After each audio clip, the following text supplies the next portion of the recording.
ꯑꯍꯥꯟꯕꯃꯛꯇꯗ ꯑꯩꯒꯤ ꯀ꯭ꯔꯥꯏꯝꯒꯤ ꯋꯥꯔꯤ ꯑꯁꯤꯕꯨ ꯇꯥꯕꯤꯒꯗꯧꯔꯤꯕ ꯑꯃꯗꯤ ꯌꯦꯡꯕꯤꯒꯗꯧꯔꯤꯕ ꯑꯍꯜ ꯂꯃꯟ ꯏꯃꯥ ꯏꯕꯦꯜ ꯏꯆꯦ ꯏꯆꯜ ꯃꯔꯨꯞ ꯃꯄꯥꯡ ꯑꯃꯗꯤ ꯑꯣꯖꯥ ꯒꯨꯔꯨ ꯄꯨꯝꯅꯃꯛꯄꯨ ꯆꯦꯁꯝꯅꯋꯥꯁꯅ ꯇꯔꯥꯝꯅ ꯑꯣꯛꯆꯔꯤ ꯑꯃꯗꯤ ꯏꯀꯥꯏ ꯈꯨꯝꯅꯕ ꯎꯠꯆꯔꯤ ꯉꯁꯤ ꯑꯩꯅ ꯃꯤꯌꯥꯝꯒꯤ ꯃꯥꯡꯗ ꯀ꯭ꯔꯥꯏꯝꯒꯤ ꯋꯥꯔꯤ ꯑꯁꯤ ꯂꯤꯖꯕ ꯃꯇꯝꯗ ꯋꯥꯍꯩꯗ ꯋꯥꯇꯥꯗ ꯑꯁꯣꯏꯕ ꯑꯔꯥꯟꯕ ꯀꯌꯥ ꯑꯃ ꯌꯥꯎꯔꯛꯄ ꯇꯥꯔꯒꯁꯨ ꯅꯆꯥꯅꯤ ꯅꯅꯥꯎꯅꯤ ꯈꯜꯂꯒ ꯃꯌꯥꯝꯅ ꯉꯥꯛꯄꯤꯒꯅꯤ ꯑꯃꯗꯤ ꯁꯦꯝꯗꯣꯛꯄꯒꯤ ꯇꯟꯖꯥ ꯑꯃ ꯄꯤꯕꯤꯅꯕ ꯃꯌꯥꯝꯗ ꯅꯣꯂꯨꯛꯅ ꯍꯥꯏꯖꯔꯤ ꯃꯌꯥꯝꯅ ꯀꯃꯦꯟꯒꯤ ꯈꯨꯠꯊꯥꯡꯗ ꯑꯩꯒꯤ ꯋꯥꯔꯤ ꯑꯁꯤꯗ ꯑꯁꯣꯏꯕ ꯑꯔꯥꯟꯕ ꯌꯥꯎꯔꯒꯁꯨ ꯍꯥꯏꯕꯤꯔꯛꯄꯗ ꯆꯦꯁꯝꯅꯋꯥꯁꯅ ꯇꯔꯥꯝꯅ ꯂꯧꯁꯤꯟꯖꯒꯅꯤ ꯉꯁꯤꯒꯤ ꯀ꯭ꯔꯥꯏꯝꯒꯤ ꯋꯥꯔꯤ ꯑꯁꯤꯗ ꯂꯩꯕꯥꯛ ꯑꯅꯤ ꯍꯥꯏꯕꯗꯤ ꯏꯟꯗꯤꯌꯥ ꯑꯃꯗꯤ ꯀꯦꯅꯗꯥꯗ ꯅꯨꯄꯥ ꯑꯃꯅ ꯃꯥꯒꯤ ꯂꯣꯏꯅꯕꯤ ꯑꯅꯤ ꯑꯃꯗꯤ ꯅꯨꯡꯁꯤꯔꯕ ꯃꯆꯥ ꯑꯅꯤ ꯑꯗꯨꯒ ꯃꯍꯥꯛꯀ ꯕꯤꯖꯤꯅꯦꯁ ꯇꯧꯃꯤꯟꯅꯕ ꯄꯥꯔꯠꯅꯔ ꯅꯨꯄꯥ ꯑꯃ ꯄꯩꯁꯥꯒꯤꯗꯃꯛꯇ ꯌꯥꯝꯅ ꯇꯝꯊꯤꯅ ꯍꯥꯠꯈꯤꯕꯒꯤ ꯋꯥꯔꯤ ꯑꯃꯈꯛꯅꯤ ꯋꯥꯔꯤ ꯑꯁꯤ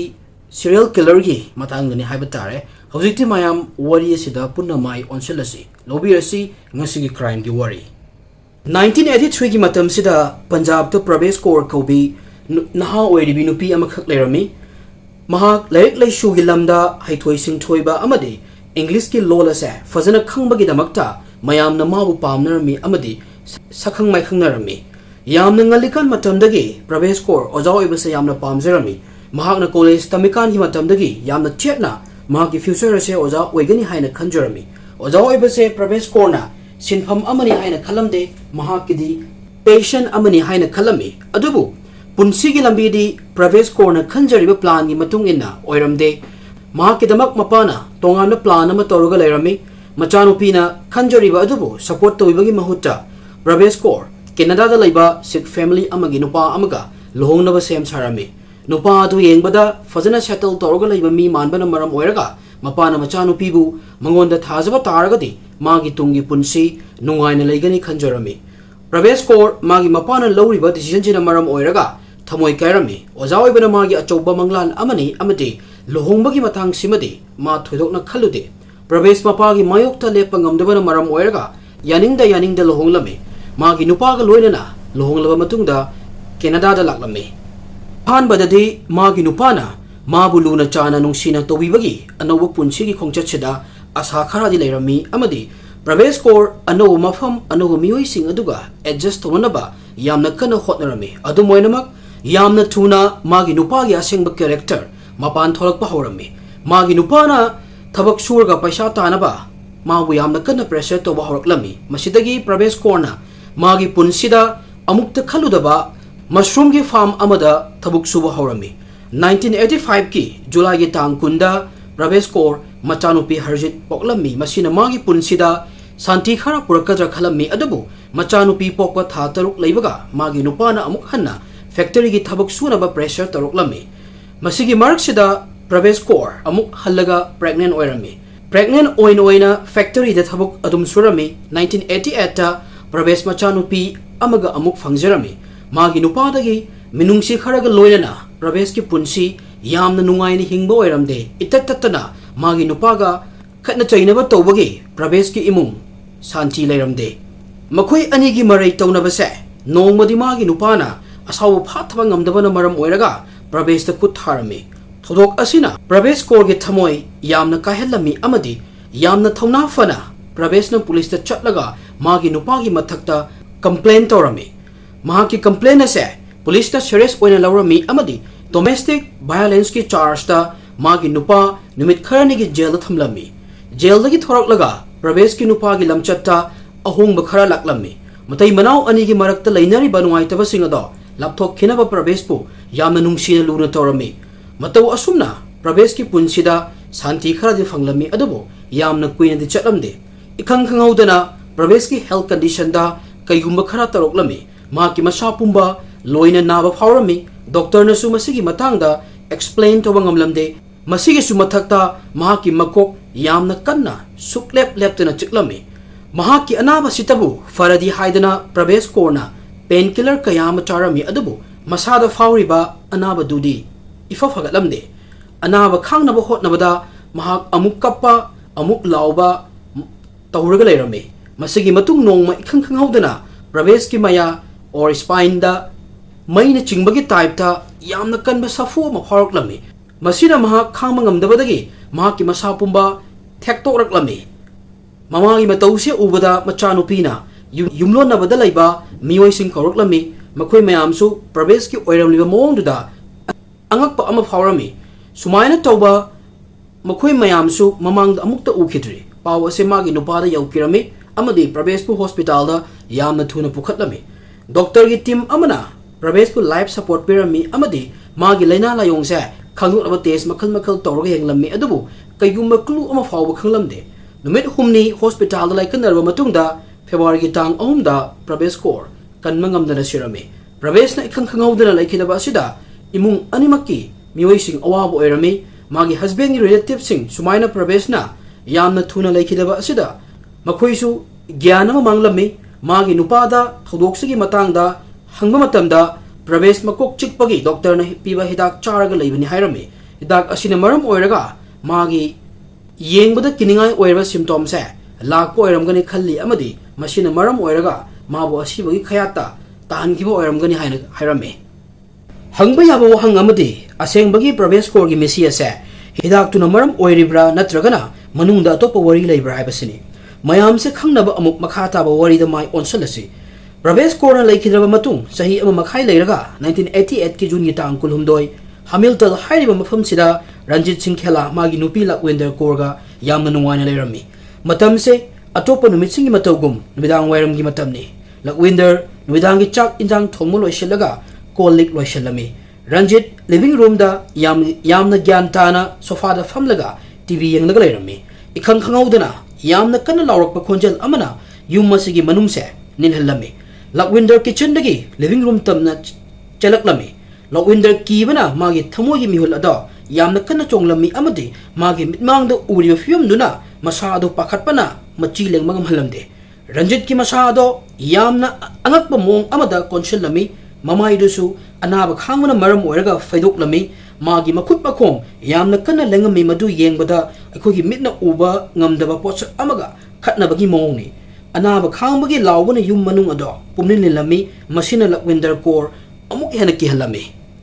ꯂꯛꯋꯤꯟꯗꯔ ꯃꯐꯝꯗꯨꯗ ꯂꯦꯞꯄꯒ ꯂꯩ ꯃꯍꯥꯛ ꯀꯔꯤ ꯇꯧꯒꯅꯤ ꯀꯃꯥꯏꯅ ꯃꯇꯦꯡ ꯄꯥꯡꯒꯅꯤ ꯈꯪꯂꯝꯗꯦ ꯍꯥꯏꯔꯤꯕ ꯊꯧꯗꯣꯛꯁꯦ ꯀꯃꯥꯏꯅ ꯊꯣꯔꯛꯏꯅꯣ ꯃꯥꯒꯤ ꯃꯑꯣꯡ ꯃꯇꯧ ꯑꯁꯤꯒ ꯄ꯭ꯔꯕꯦꯁꯅ ꯂꯩꯈꯤꯗꯕ ꯑꯁꯤꯒ ꯃꯔꯤ ꯂꯩꯅꯕ꯭ꯔꯥ ꯍꯥꯏꯕꯗꯨ ꯑꯃꯨꯛ ꯈꯪꯃꯤꯟꯅꯁꯤ ꯄ꯭ꯔꯕꯦꯁ ꯀꯣꯔꯁꯨ ꯔꯟꯖꯤꯠꯅ ꯇꯧꯔꯤꯕ ꯃꯑꯣꯡ ꯃꯇꯧ ꯑꯁꯤ ꯇꯧꯔꯛꯄꯗꯒꯤ ꯍꯣꯁꯄꯤꯇꯥꯜꯗ ꯄꯨꯈꯠꯈꯤꯕꯅꯤ ꯑꯃꯗꯤ ꯂꯩꯈꯠꯅꯕ ꯉꯝꯗꯅ ꯍꯣꯁꯄꯤꯇꯥꯜꯗ ꯂꯩꯈꯤꯗꯕꯅꯤ ꯂꯛꯋꯤꯟꯗꯔꯅ ꯃꯥꯒꯤ ꯅꯨꯄꯥꯁꯦ ꯆꯤꯡꯈꯠꯅꯕ ꯌꯥꯝꯅ ꯀꯟꯅ ꯍꯣꯠꯅꯔꯝꯃꯤ ꯑꯗꯨꯕꯨ ꯃꯥꯒꯤ ꯅꯨꯄꯥꯁꯦ ꯌꯥꯝꯅ ꯂꯨꯝꯕꯅ ꯃꯔꯝ ꯑꯣꯏꯔꯒ ꯀꯩꯝꯇ ꯇꯧꯕ ꯉꯝꯂꯝꯗꯦ ꯃꯔꯝ ꯑꯁꯤꯅ ꯌꯥꯝꯅ ꯊꯨꯅ ꯏꯃꯔꯖꯦꯟꯁꯤꯗ ꯀꯣꯜ ꯇꯧꯔꯝꯃꯤ ꯃꯤꯅꯤꯠ ꯈꯔꯒꯤ ꯃꯇꯨꯡꯗ ꯑꯦꯝꯕꯨꯂꯦꯟꯁ ꯂꯥꯛꯂꯝꯃꯤ ꯑꯗꯨꯒ ꯌꯥꯝꯅ ꯊꯨꯅ ꯍꯣꯁꯄꯤꯇꯥꯜꯗ ꯄꯨꯔꯝꯃꯤ ꯗꯣꯛꯇꯔꯁꯤꯡꯅ ꯇꯦꯁ ꯃꯈꯜ ꯃꯌꯥꯝ ꯑꯃ ꯇꯧꯔꯝꯃꯤ ꯇꯦꯁꯀꯤ ꯔꯤꯄꯣꯔꯠꯅ ꯗꯣꯛꯇꯔꯁꯤꯡꯒꯤ ꯀꯣꯛ ꯉꯥꯎꯍꯜꯂꯝꯃꯤ ꯔꯟꯖꯤꯠꯀꯤ ꯃꯁꯥ ꯃꯅꯨꯡꯗ ꯁꯣꯛꯄ ꯄꯟꯕꯒꯤ ꯑꯃꯗꯤ ꯂꯩꯅꯥ ꯂꯩꯕꯒꯤ ꯃꯃꯤ ꯑꯃ ꯐꯥꯎꯕ ꯇꯥꯔꯝꯗꯦ ꯃꯔꯛꯁꯤꯗ ꯔꯟꯖꯤꯠ ꯁꯤꯡ ꯈꯦꯂꯥ ꯂꯩꯀꯠꯅꯕ ꯉꯝꯗꯅ ꯁꯤꯔꯝꯃꯤ ꯗꯣꯛꯇꯔꯅ ꯃꯥꯒꯤꯁꯦ ꯍꯥꯔꯠ ꯑꯦꯇꯦꯛ ꯑꯣꯏꯔꯝꯕ ꯌꯥꯏ ꯍꯥꯏꯅ ꯈꯜꯂꯝꯃꯤ ꯁꯣꯝꯗ ꯂꯛꯋꯤꯟꯗꯔꯅ ꯔꯟꯖꯤꯠꯀꯤ ꯐꯦꯃꯤꯂꯤ ꯐ꯭ꯔꯦꯟ ꯑꯃꯗꯤ ꯔꯤꯂꯦꯇꯤꯚꯁꯇ ꯃꯥ ꯁꯤꯕꯒꯤ ꯄꯥꯎ ꯑꯁꯤ ꯄꯤꯔꯝꯃꯤ ꯑꯃꯗꯤ ꯔꯟꯖꯤꯠꯀꯤ ꯕꯤꯖꯤꯅꯦꯁ ꯄꯥꯔꯠꯅꯔ ꯁꯨꯛꯋꯤꯟꯗꯔ ꯁꯤꯡꯗꯁꯨ ꯄꯥꯎ ꯄꯤꯔꯝꯃꯤ ꯄꯥꯎ ꯑꯁꯤ ꯇꯥꯕꯗ ꯁꯨꯛꯋꯤꯟꯗꯔ ꯊꯋꯥꯏ ꯌꯥꯝꯅ ꯋꯥꯔꯝꯃꯤ ꯕꯤꯖꯤꯅꯦꯁ ꯄꯥꯔꯠꯅꯔ ꯑꯃ ꯑꯣꯏꯕꯇ ꯅꯠꯇꯅ ꯔꯟꯖꯤꯠ ꯃꯍꯥꯛꯀ ꯀ꯭ꯂꯣꯖ ꯀꯟꯐꯤꯗꯦꯟꯠ ꯑꯃꯅꯤ ꯔꯟꯖꯤꯠꯅ ꯏꯈꯪ ꯈꯪꯍꯧꯗꯅ ꯂꯩꯈꯤꯗꯕ ꯑꯁꯤꯗ ꯁꯨꯛꯋꯤꯟꯗꯔ ꯁꯤꯡ ꯃꯥꯒꯤ ꯕꯤꯖꯤꯅꯦꯁ ꯀꯃꯥꯏꯅ ꯃꯈꯥ ꯇꯥꯅ ꯆꯠꯊꯒꯅꯤ ꯈꯟꯕꯗ ꯑꯋꯥꯕ ꯑꯃꯁꯨ ꯑꯣꯏꯔꯝꯃꯤ ꯔꯟꯖꯤꯠꯀꯤ ꯐꯤꯅꯔꯦꯜ ꯂꯣꯏꯈ꯭ꯔꯕ ꯃꯇꯨꯡ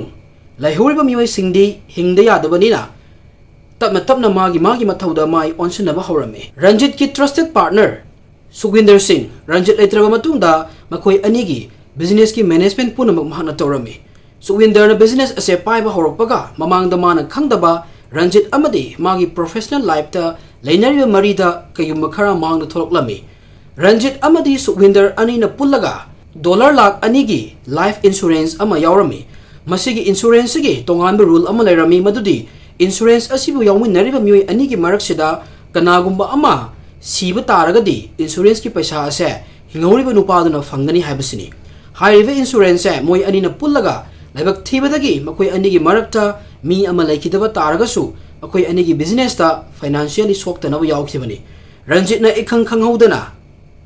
ꯂꯩꯈꯤꯗ꯭ꯔꯕ ꯃꯇꯨꯡꯗ ꯏꯟꯁꯨꯔꯦꯟꯁꯀꯤ ꯄꯩꯁꯥ ꯑꯁꯦ ꯍꯤꯡꯍꯧꯔꯤꯕ ꯁꯨꯛꯋꯤꯟꯗꯔ ꯁꯤꯡꯅ ꯐꯪꯐꯝ ꯊꯣꯛꯂꯝꯃꯤ ꯑꯗꯨꯃꯥꯏꯅꯃꯛ ꯄꯩꯁꯥ ꯑꯁꯦ ꯄꯤꯗ꯭ꯔꯤꯀꯥꯟꯗ ꯄ꯭ꯔꯣꯁꯦꯁ ꯈꯔꯗꯤ ꯇꯧꯕ ꯃꯊꯧ ꯇꯥꯔꯝꯃꯤ ꯏꯟꯁꯨꯔꯦꯟꯁ ꯀꯝꯄꯅꯤꯅ ꯔꯟꯖꯤꯠꯀꯤ ꯃꯤꯁꯤ ꯑꯁꯦ ꯐꯨꯜꯂꯤ ꯏꯟꯚꯦꯁꯇꯤꯒꯦꯁꯟ ꯇꯧꯕ ꯃꯊꯧ ꯇꯥꯔꯝꯃꯤ ꯀꯩꯒꯤꯅꯣ ꯍꯥꯏꯔꯒꯗꯤ ꯃꯥꯒꯤ ꯃꯤꯁꯤ ꯑꯁꯤ ꯆꯨꯝꯅ ꯁꯤꯔꯤꯔꯥ ꯅꯠꯇ꯭ꯔꯒꯅ ꯀꯅꯥꯒꯨꯝꯕ ꯑꯃꯅ ꯍꯥꯠꯂꯤꯕ꯭ꯔꯥ ꯍꯥꯏꯕꯁꯦ khangdoknabagidamaktani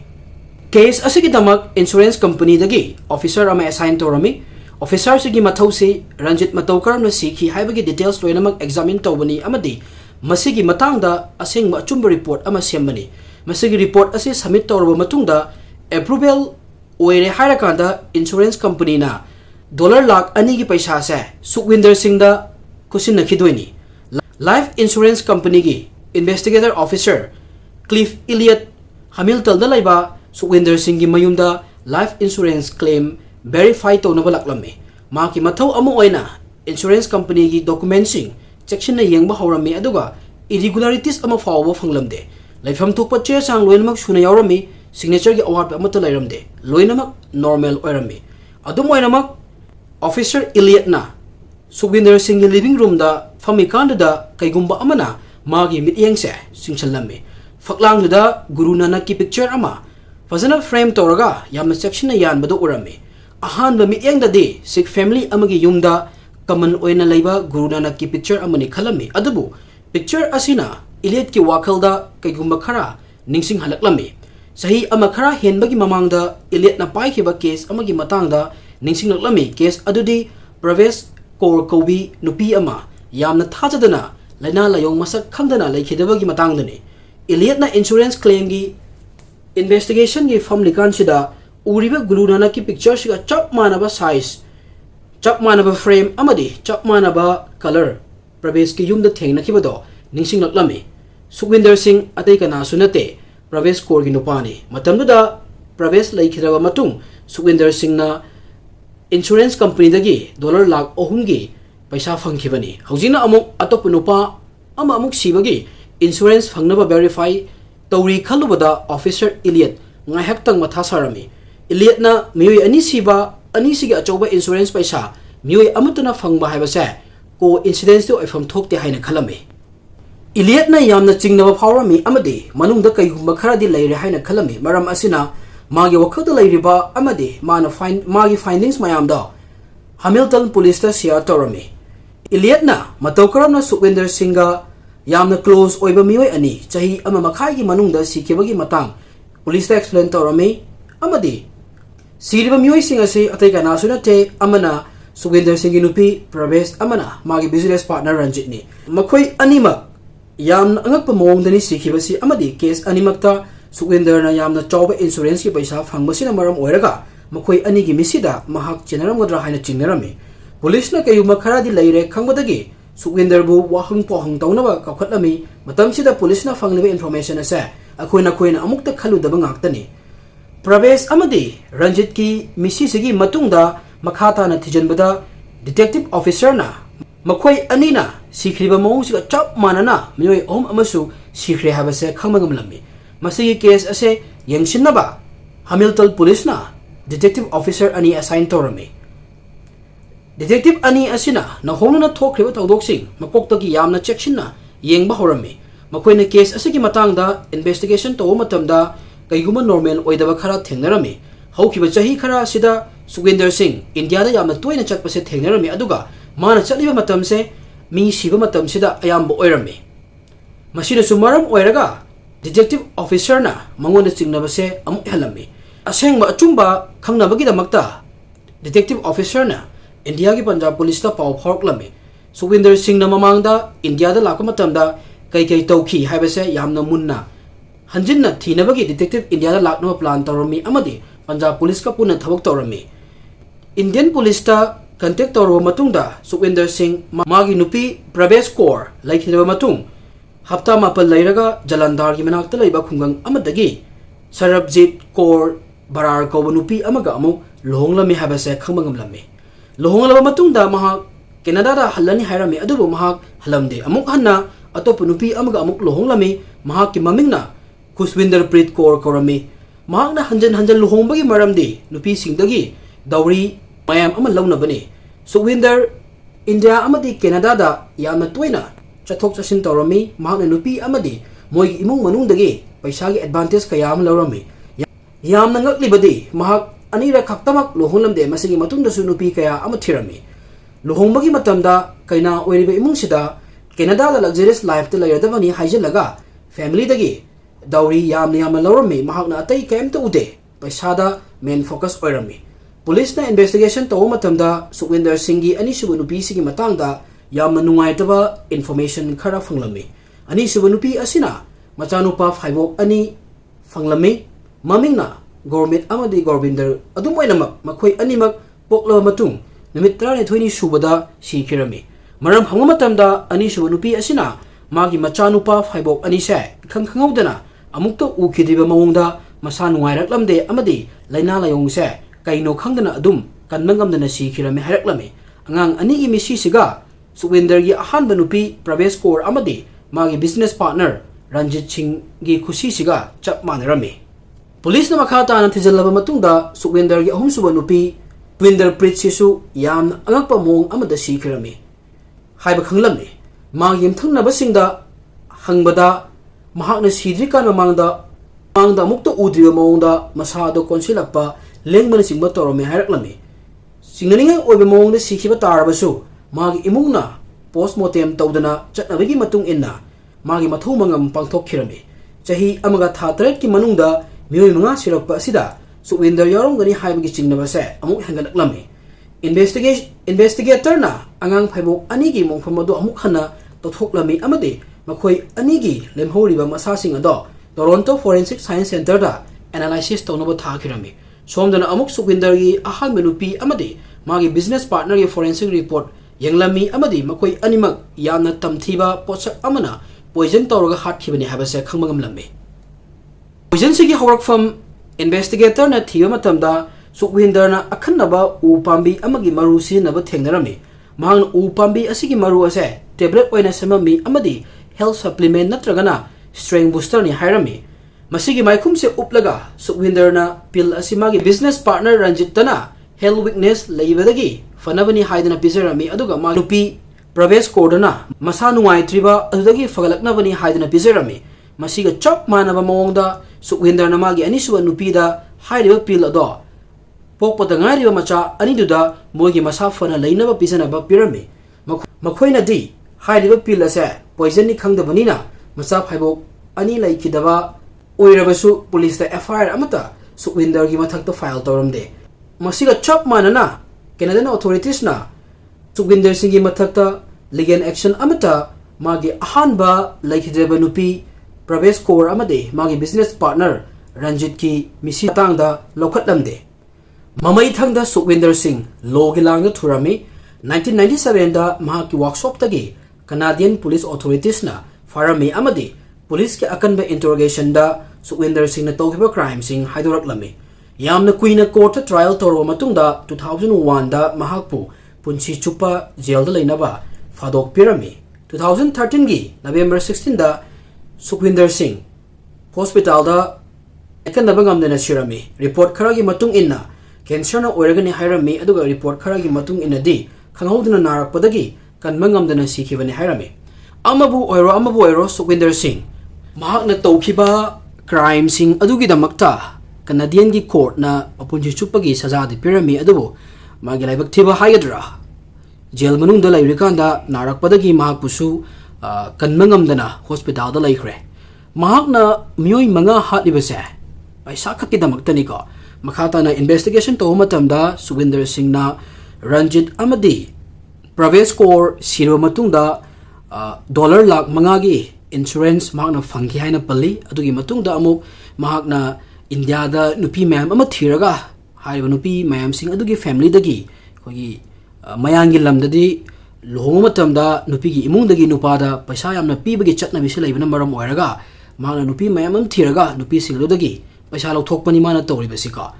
amabu oiro mahakna tawriba crime dagi matung inna hojikti mahak dandi fangre amadi ngasi tayung panchida mahaksu laikan naba ngamdana mahaki thawai isorna lawhrega masini ngasi ge crime gi wari si masi hairaga ai mayang ya famdagi ngasi gi di matang islo shinjage mayamna ai gi channel sibu support abu kawbiganu ai gi video sing asi aina sum yengjawa matamda subscribe tawdaba isli naw singna yengbana yami ko maramaduna yengbiri isli naw singna subscribe tawba kawbiganu subscribe ki bataldo namsin biramaga makhataba video sing lakpada yengbiu haijaraga patang islo shinjari. Thank you everyone.